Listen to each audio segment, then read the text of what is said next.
Okay, we are here this afternoon to look at some of the mechanics of roll shots.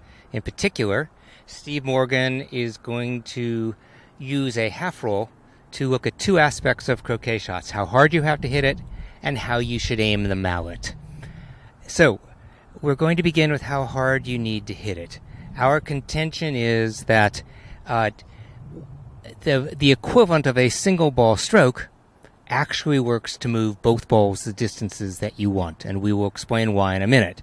Stephen, please step up to the blue ball, get your half roll stance, and hit it so that blue goes to hoop 2. Okay. Stephen is very strong today. He's going to hit it one more time.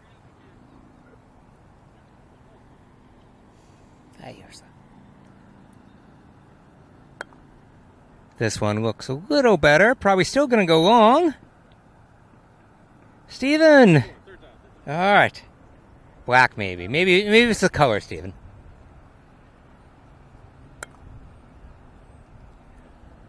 Okay.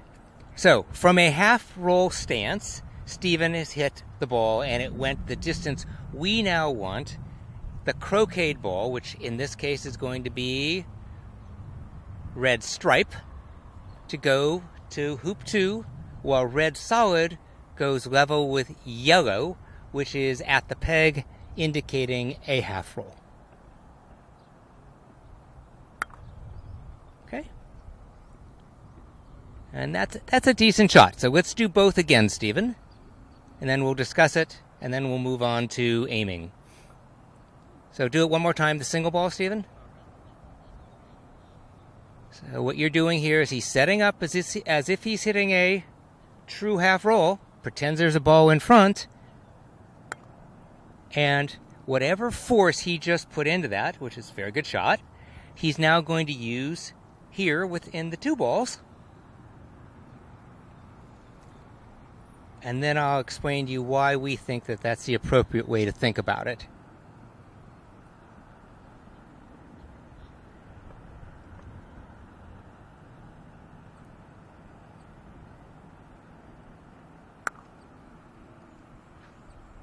Very nice. Very nice. Okay, so why does that work? Obviously, there's energy transferred from the back ball to the front ball. When there's no ball, no additional front ball, the striker ball gets the entire force and sends it along for the ball toward hoop 2. And then Stephen's mallet would have some sort of finish. When he hits the two balls, he hits the striker ball. It immediately hits the croquet ball. There is a double hit, which causes the mallet to hit the striker ball again. And Stephen's his finish will be shorter when he actually hits the croquet shot than it is when he hits just the single ball from the same half roll stance.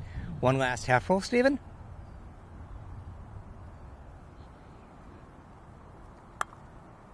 So the message we're trying to suggest is that most people overhit because they feel like they have to do something extra for the striker ball, when in fact, if anything, you should think of almost lighter, because your hands get used to the idea of the second hit and they actually flinch. You can measure people flinching as they hit a croquet shot that they don't do with just a single ball.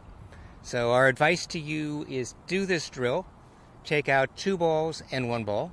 Set up in whatever it is, a 3/4, a full, a 1/4, whatever croquet shot you want to practice. Do it single ball and then do it two ball, but always do it from the stance and position of an ordinary croquet shot. So the second thing we want to talk about is how to aim a croquet shot. And in that same vein, we want to convince you that if you can hit straight croquet shots, quarter, half, 3/4, full, that same exact stroke can be used for a myriad of shots. So, Matthew, if you'd mind, walk out to where you'd be for a quarter. Right halfway, right here, right? Quarter. Okay, so if Matthew wants to hit a quarter, a drive shot perhaps for Matthew, if you show the balls here, that would mean that black solid would go level with Matthew and black stripe would go to hoop 2. We'd all agree that that's a quarter. Matthew, please walk up to a half. And that would be a half roll for sure. And 3/4. And then full. And then come back and we'll show them what we really want to show them. Okay? And then come back and stop at the half. Okay? Now the question is, if we have a line toward hoop 2, Matthew's mallet is perpendicular to that line at the half roll spot. Our contention is we'll tell you as a fact, all the yellow balls and the peg are along that line. They are perpendicular to the halfway spot for a straight half roll. Our contention is that the same force, a half roll, will send striker to any of those yellow balls while sending the croquet ball in the direction it's going to draw, but in the direction of hoop 2. Okay, so Steven's going to first hit a half roll straight. Straight to hoop 2.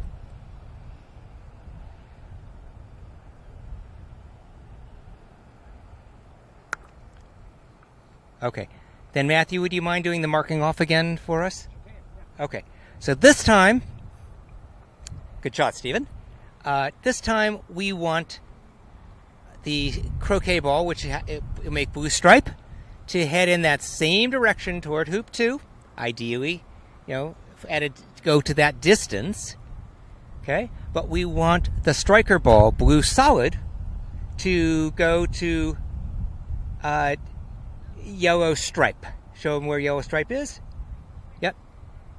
Now Matthew has just walked off the distance between yellow stripe and hoop 2 and cut it in half. Steven is going to aim his mallet halfway between the two targets.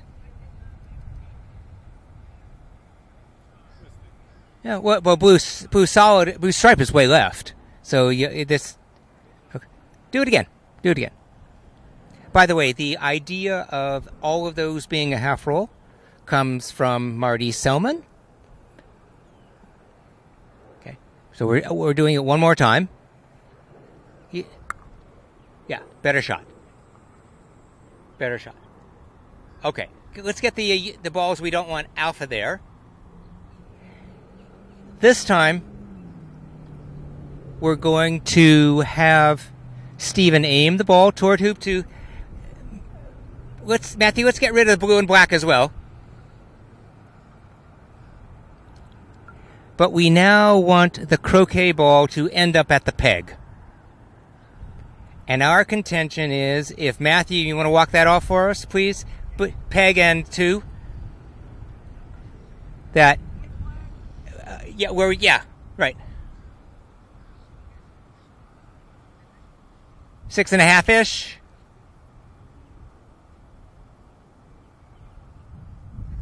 Okay, so just a second, Steven.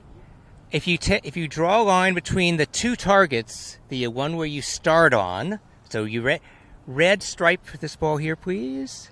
Red stripe should still be aimed to hoop 2. Okay? Steven wants red stripe to start there and draw, whatever it draws. He wants red solid to end up at the peg, and we contend the way he does this is to aim halfway between the two targets, which is the blue flag, with a half roll. This is still a half roll.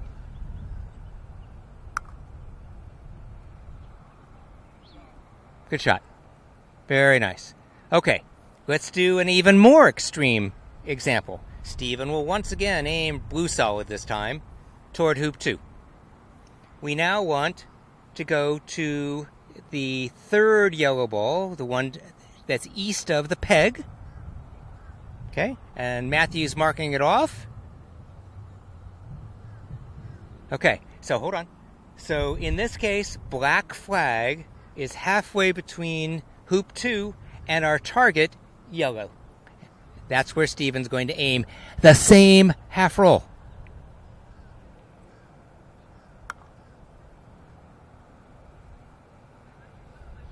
Good shot. Very good. Now, yes, blue didn't go to hoop 2. Blue drew.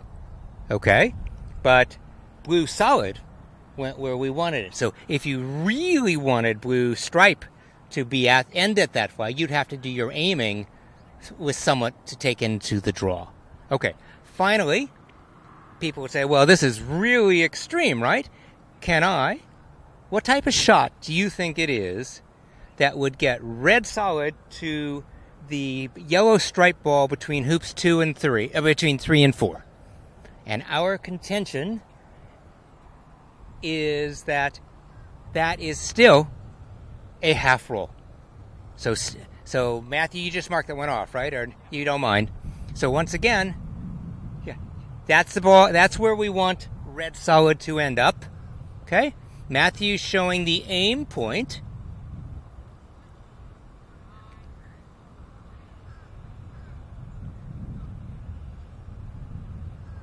Okay, so red flag should be Stephen's aim point.